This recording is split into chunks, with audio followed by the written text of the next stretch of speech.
Praise the Lord. இன்றைக்கு இப்பொழுது இந்த நேரம் நாம் உயிரோடு இருப்பது நமக்கு கிடைத்த எவ்வளோ பெரிய பாக்கியமும் கிருபையும் தெரியுமா?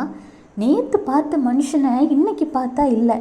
ஏன், ஒரு நிமிஷம் முன்னாடி ஒரு மனுஷனை சந்திச்சிருப்போம், ஆனால் அடுத்த நிமிடம் அந்த மனுஷனோட நிலைமை என்னங்கிறது கூட தெரியலை. இப்படிப்பட்ட உலகத்தில் தான் நாம் வாழ்ந்து கொண்டிருக்கிறோம். இந்த உலகத்தில் வாழ்கிற இந்த கொஞ்ச நாட்களில் ஒருத்தருக்கு ஒருத்தர் அன்பாக, சந்தோஷமாக, சமாதானமாக, மன மகிழ்ச்சியாக வாழ்ந்துடலாமே. இந்த உலகத்தில் பெருமைங்கிறது ரொம்ப மிக மோசமான ஒரு காரியம். ஒருத்தங்க கிட்ட நான் ஒன்றை விட நல்லா இருக்கிறேன், என்கிட்ட கார் இருக்குது, வசதி இருக்குது, வீடு இருக்குது, பணம் இருக்குன்னு பெருமை. சிலர் டைரக்டாக சொல்லாமல் இன்டைரக்டாக பெருமையை காட்டுறாங்க. அதாவது கரெக்டாக அவங்க எங்கே நிற்பாங்கன்னு தெரிஞ்சு அவங்க முன்னாடி தான் நம்ம காரை போய் பார்க் பண்ணுறது. அவ்வளோ நேரம் அமைதியாக இருக்கிறவங்க அடுத்தவங்க வந்து உட்கார்ந்ததும் நம்ம மொபைல் எடுத்து காட்டுறது, நம்மளுடைய வேலை ஸ்தலங்களில் தான் செய்கிற வேலையை குறித்து பெருமையாக பேசுறது. இப்படி காட்டுகிறதுனால் என்ன தான் கிடைக்க போகுது?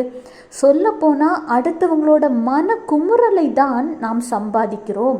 எங்கிட்ட அது இருக்குது இது இருக்குன்னு சொல்லும் பொழுது அது இல்லாதவர்களின் மனதில், அதற்காக ஏங்கி கொண்டிருக்கிறவர்களின் மனதில் அந்த விஷயம் இல்லாததுனால எவ்வளவோ கஷ்டங்களையும் பாடுகளையும் சகித்து கொண்டு வாழ்கிற அவங்க மனதுக்குள்ள அது எவ்வளோ பெரிய தாக்கத்தை உண்டு பண்ணும்னு ஒரு நாள் யோசிச்சிருக்கோமா?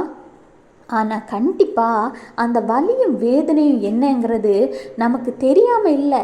ஏன்னா ஒரு நாள் ஒரு சமயத்தில் நம்மளும் இந்த கடினமான பாதையை தான் கடந்து வந்தோம் அப்படிங்கிறத எப்போவுமே ஞாபகம் வச்சுக்கோங்க. கர்த்தர் சொல்கிறார், 1 பேதுரு 5:5, பெருமை உள்ளவர்களுக்கு தேவன் எதிர்த்து நிற்கிறார், தாழ்மை உள்ளவர்களுக்கோ கிருபை அளிக்கிறார். உங்களுடைய பெருமை இப்போதைக்கு உங்களுக்கு சந்தோஷமாக இருக்கலாம். காரு, பணம், வீடு, வசதி எல்லாம் தற்காலிகமானது தான்.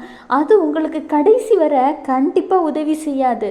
ஆனால் உங்களுடைய தாழ்மை தான் மற்றவர்களை உங்களை அன்பான பாதையில் அழைத்து வருகிற ஒரு மிகப்பெரிய ஆயுதம். என்னதான் காலங்கள் ஜெனரேஷன் மாறினாலும் உங்களுடைய பணத்தை பார்த்து உங்களிடையில் வருகிறவர்கள் உங்களுக்கு ஒரு கஷ்டமான காலத்தில் உங்கள் கூட கண்டிப்பாக இருக்க மாட்டாங்க. ஆனால் உங்களுடைய தாழ்மையை பார்த்து உங்ககிட்ட வரக்கூடியவங்க உங்கள் கஷ்டமான காலத்தில் உங்கள் உடனிருந்து உங்கள் தேவைகளை மாத்திரமல்ல, உங்கள் மனவேதனையை புரிந்து கொண்டு நடக்கிறவர்களாகவும் உங்களுக்காக ஜெபிக்கிற பிள்ளைகளாகவும் இருப்பார்கள். தயவு செய்து ஆண்டவர் கொடுத்திருக்கிற இந்த உலக வாழ்க்கையில் கொஞ்ச நாட்களில் அன்பையும் பாசத்தையும் நற்பெயரையும் சேமிங்க. அதற்கு பதிலாக வெறுப்பையும் கோபத்தையும் எரிச்சலையும் சேமித்து வைக்காதீங்க. அது உங்களை பாதிக்கிறது மாத்திரமல்லாது உங்கள் எதிர்கால சந்ததியையும் பாதிக்கும் அப்படிங்கிறத ஞாபகம் வச்சுக்கோங்க. Have a blessed day. Jesus bless you.